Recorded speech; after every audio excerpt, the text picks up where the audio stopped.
안녕하세요. 심리멘토TV의 김지우입니다. 지난 영상에서 최면을 통한 빙의 치료 과정을 두 차례에 걸쳐 말씀드렸는데요. 오늘은 최면을 통한 전생체험에 대해 알아보는 시간을 갖도록 하겠습니다.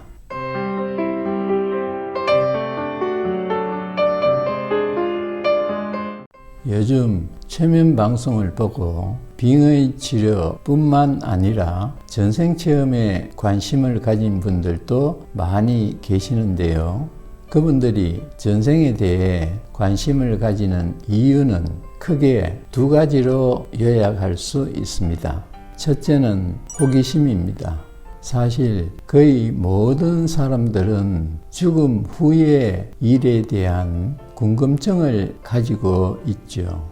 사람이 죽으면 그 다음에 뭐가 있는지 없는지의 여부가 가장 궁금한 대목인데요.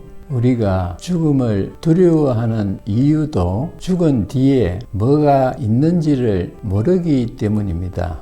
죽음 뒤에 뭐가 있는지 없는지를 확실하게 안다면 죽음에 대한 두려움도 그만큼 줄어들겠죠. 하지만 그것을 알 수 있는 방법은 없습니다. 이미 죽은 사람은 말이 없고 살아있는 사람은 아직 죽어보지 않았기 때문입니다. 물론 각 종교에서는 사후세계가 존재한다고 주장하고 있지만 그것을 믿는 사람도 있고 믿지 않는 사람도 있기 때문에 논쟁만 되풀이할 뿐 이 문제에 대해 분명한 결론을 내릴 수가 없습니다. 그래서 이 문제는 인류의 영원한 화두라고 할 수 있는 것입니다. 그리고 전생에 관심을 가지는 이유, 둘째는 전생을 알게 되면 현생에서 겪는 모든 일들의 의문이 풀릴 것이라는 생각 때문입니다. 우리는 세상에 살면서 온갖 일들을 겪게 되는데 그 중에서도 자신이나 가족이 몹쓸 병에 걸린다든가 사업이 망한다든가 하는 일마다 꼬인다든가 하는 경우에 나에게 왜 이런 일이 생기는 걸까? 라는 의문이 생기고 그 원인을 찾고 싶어 하는데요. 그런데 아무리 찾아봐도 뚜렷한 원인을 발견하기 어려운 경우에 혹시 전생에 내가 죄를 지었나? 그래서 그 죄값을 받아서 이런 나쁜 일들이 생기는 걸까 하는 생각이 들기도 하죠. 그럴 때 불교에서 카르마라고 하는 과거에 내가 저지른 어떤 잘못에 대한 대가를 받는 것을 떠올리는 경우도 자주 있고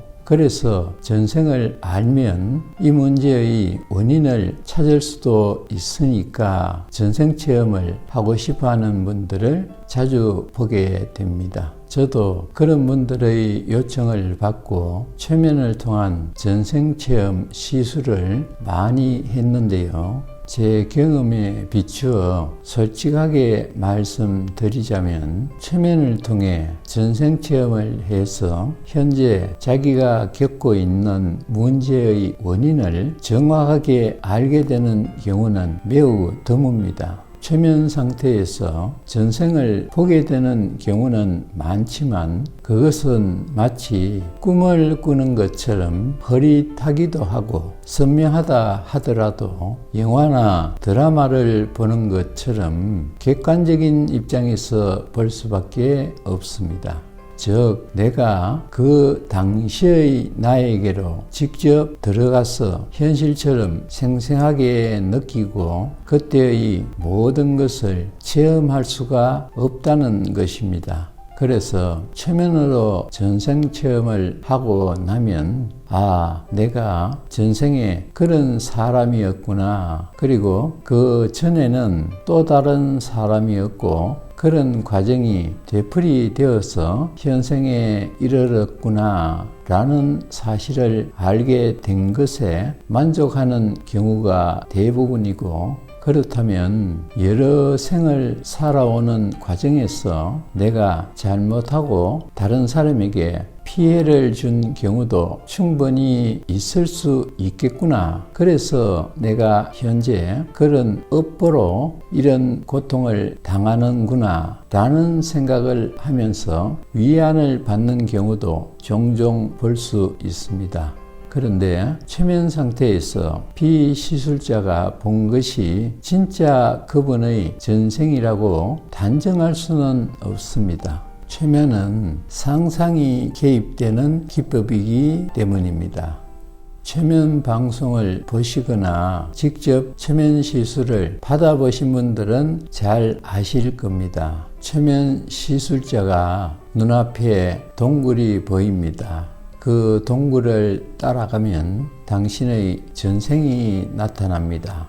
자, 당신은 천천히 그 동굴을 따라갑니다. 한 걸음 한 걸음씩 내디딜 때마다 눈앞이 밝아지고 동굴 입구가 보입니다. 이렇게 말로 유도한다는 것을 말이죠. 그럴 때 피시술자는 동굴을 상상하고 동굴을 따라 걸어가는 자신의 모습을 상상하게 되는데, 그렇게 해서 전생을 보게 된다 하더라도 그것이 진짜 전생인지 상상인지 명확하게 알 수가 없다는 것입니다.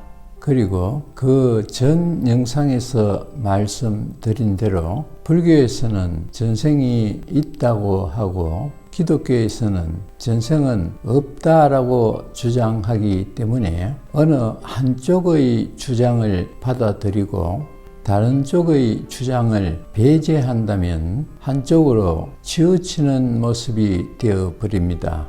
그래서 저는 마음을 다쳐서 고통받는 내담자분들을 상담하는 심리 상담사의 입장에서 가치 중립적인 자세를 견지하기 위해 노력하기 때문에 어느 한쪽으로 치우치기보다는 내담자분들을 치유하는 데 보다 합리적인 방법을 찾기 위해 늘 노력하는 편입니다.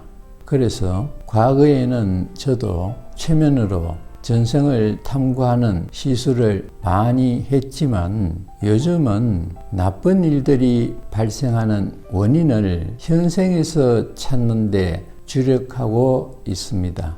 예를 들어서 특별한 병명이 없는데도 자주 아픈 분들은 어린 시절에 부모나 가까운 사람들로부터 사랑과 따뜻한 관심을 많이 받지 못하고 무시, 비난, 거절, 학대를 당한 경험이 있는 경우가 대부분입니다.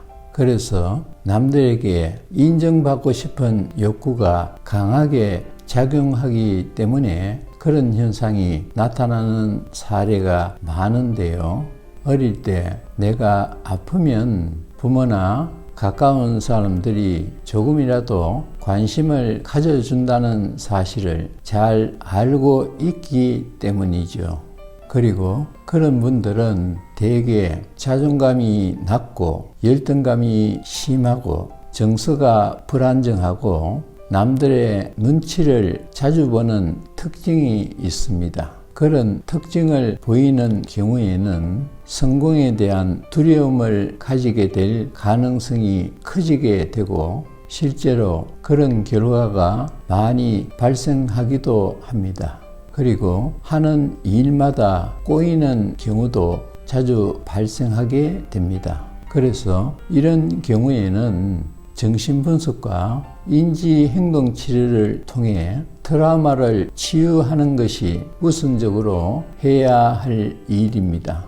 하지만 어린 시절에 감당하기 힘들 만큼 끔찍한 사건이나 사고를 겪은 경우에는 그 기억 자체가 무의식 깊이 억압되어 있어서 의식 상태에서 인지하기가 매우 어렵습니다. 그래서 그런 경우에 최면을 활용하면 보다 쉽게 무의식 속에 억압된 기억을 떠올릴 수 있는데요. 최면과 관련해서 제가 올린 첫 번째 영상인 최면은 만능일까요? 라는 영상에서 말씀드린 대로 저는 2015년도에 한 지상파 방송국에서 어릴 때 헤어진 가족을 찾고 싶어 하는 50대 아주머니가 방송을 통해 자신의 가족을 찾고 싶어 하는데 어린 시절의 기억이 거의 없어서 난감하다고 하면서 저에게 최면을 해서 어릴 때의 기억을 떠올리도록 도와달라는 요청을 받았고 저는 그 요청을 받아들여 실제로 최면을 진행했습니다. 그리고 최면 상태에서 그 아주머니는 어린 시절의 기억을 기대 이상으로 많이 떠올렸고 그 기억을 바탕으로 다시 경찰청 내의 이상가족을 찾아주는 팀의 도움을 받아서 다행스럽게도 가족을 찾게 되었습니다.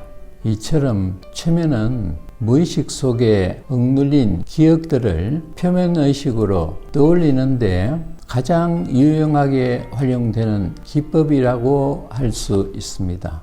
그리고 바로 그런 맥락에서 최면을 통해 전생을 체험하는 것에 대한 가능성을 크게 보는 분들이 많이 계십니다. 하지만 앞에서 말씀드렸듯이 최면 시술을 받아서 전생에 대한 호기심은 다소 해소될 수 있겠지만 최면 상태에서 본 것이 진짜 전생인지 아니면 상상으로 떠올린 것인지를 확실하게 알 수 있는 방법이 없고 더 깊이 파고들다 보면 주술적이고 신비주의적인 망상에 빠질 수도 있습니다. 그래서 저는 나쁜 일들이 반복적으로 발생하는 원인을 전생에서 찾기보다 현생에서 찾는 것이 보다 합리적이라고 믿고 실제로 트라우마 치유와 각종 문제를 해결하는 상담 현장에서 최면을 적극 활용하고 있는 것입니다. 자, 오늘은 최면을 통한 전생 체험의 진실 여부와 전체적인 맥락에 대한 말씀을 드렸는데요. 다음에는 최면을 통해 몸과 마음을 이완시키고 정화하는 가이드 영상을 준비해서 여러분들을 찾아뵙겠습니다. 이번 영상이 도움이 되었다면 구독과 좋아요를 눌러주시고 댓글도 달아주시면 저에게 큰 힘이 되겠습니다. 아울러 궁금한 점이나 듣고 싶은 내용이 있을 때도 댓글을 달아주시면 답글이나 따로 영상을 만들어서 올려드리겠습니다. 감사합니다.